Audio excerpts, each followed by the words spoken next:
It's October the 29th, 2020, and our notes from Numbers today are in Numbers chapter 13. The Lord said to Moses, "Send some men to explore the land of Canaan, which I am giving to the Israelites.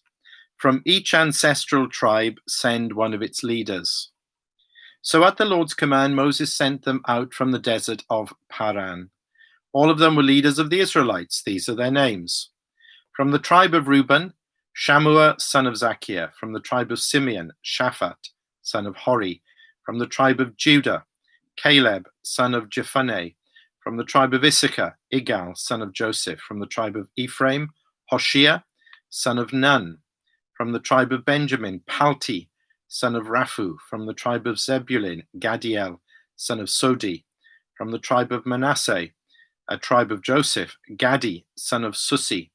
From the tribe of Dan, Amiel, son of Gemali. From the tribe of Asher, Sethia, son of Michael. From the tribe of Naphtali, Nabi, son of Vophsi. From the tribe of Gad, Guel, son of Maki. These are the names of the men Moses sent to explore the land. Moses gave Hoshea, son of Nun, the name Joshua. When Moses sent them to explore Canaan, he said, "Go up through the Negev and on into the hill country. See what the land is like and whether the people who live there are strong or weak, few or many. What kind of land do they live in? Is it good or bad? What kind of towns do they live in? Are they unwalled or fortified? How is the soil? Is it fertile or poor? Are there trees on it or not? Do your best to bring back some of the fruit of the land." It was the season for the first ripe grapes. So they went up and explored the land from the desert of Zin as far as Rehob, towards Lebo Hamath.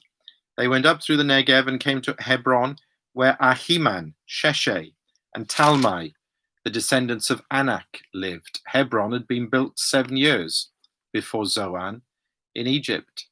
When they reached the valley of Eshcol, they cut off a branch bearing a single cluster of grapes. 2 of them carried it on a pole between them, along with some pomegranates and figs. That place was called the Valley of Eshcol because of the cluster of grapes the Israelites cut off there. At the end of 40 days, they returned from exploring the land. They came back to Moses and Aaron and the whole Israelite community at Kadesh in the desert of Paran. There they reported to them and to the whole assembly and showed them the fruit of the land. They gave Moses this account: "We went into the land to which you sent us, and it does flow with milk and honey. Here is its fruit.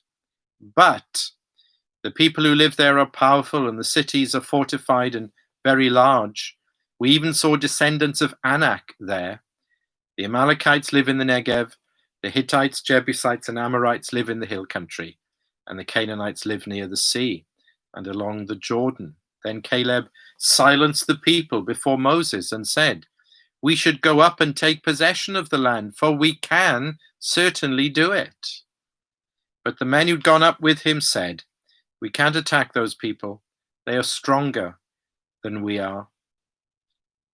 And they spread among the Israelites a bad report about the land they had explored. They said, "The land we explored devours those living in it. All the people we saw there are of great size. We saw the Nephilim there. The descendants of Anak come from the Nephilim. We seemed like grasshoppers in our own eyes, and we looked the same to them."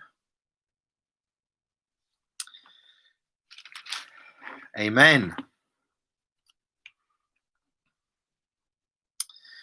Now, to fulfill God's good and wise plan, the Lord commands 12 spies from amongst the Israelites to go and explore Canaan, verses 1 to 16. Moses fills in some of the details of the mission, what they are to do, where they are to go, what they are to look out for, verses 17 to 20. And for 40 days, that's precisely what they do, verses 21 to 25. In the land, they encounter human giants. There are the descendants of Anak that are mentioned in verse 22, who are linked with the Nephilim of verse 33. And they have this renown of being mighty warriors and being gigantic figures. And no doubt they were. Also, they encounter gigantic agricultural abundance in the grapes of verse 23. This really was a land flowing with milk and honey, just as God had said, so much so that two of them carried one cluster of grapes on a pole between them, along with some pomegranates and figs.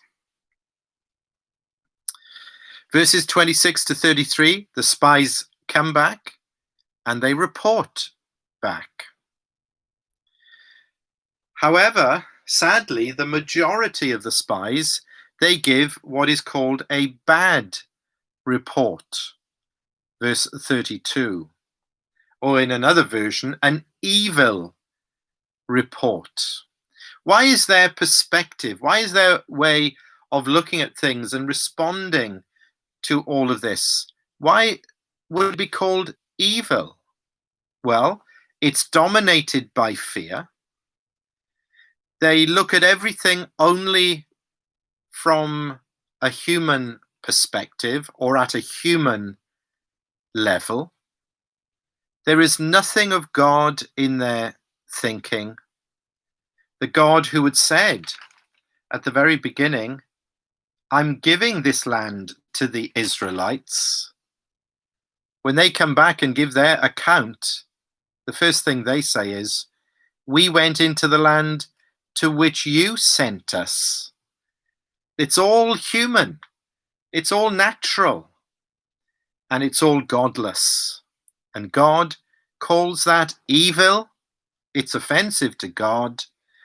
And how debilitating, how weakening, how consuming, how destructive that is of these people who are supposed to be the people of God. So they face a great challenge. Yes, of course. The Nephilim of verse 33, they probably were giants compared to the Jews. They probably were perhaps twice their size, a little bit like, Goliath many years later. Yes, that's a challenge. But what is a challenge that could be overcome by faith becomes rather an insuperable monstrosity which crushes them and causes them to give up even before they've started. Look at the end of the chapter, the end of verse 33. We seemed like grasshoppers in our own eyes, and we looked the same to them. That's the majority opinion and account of what they saw. But there are two, only two, but there are two who believe in God, who believe in the promise of verse 1, that promise which has been stated again and again and again and again throughout Israel's history. And when people really look to God, trust in God, believe his promise, that gives great courage and strength. Of course, the two men are Caleb and Joshua. And here in this chapter, verse 30, Caleb, it says, then Caleb silenced the people before Moses and said, we should go up and take possession of the land, for we can certainly do it. In every circumstance of life, these are the two options before us. And the prophets of the Old Testament and the apostles of the New Testament say to us the same thing. The Apostle Paul in 2 Corinthians 5 and verse 7 says that we must walk, and we could add, we must work by faith.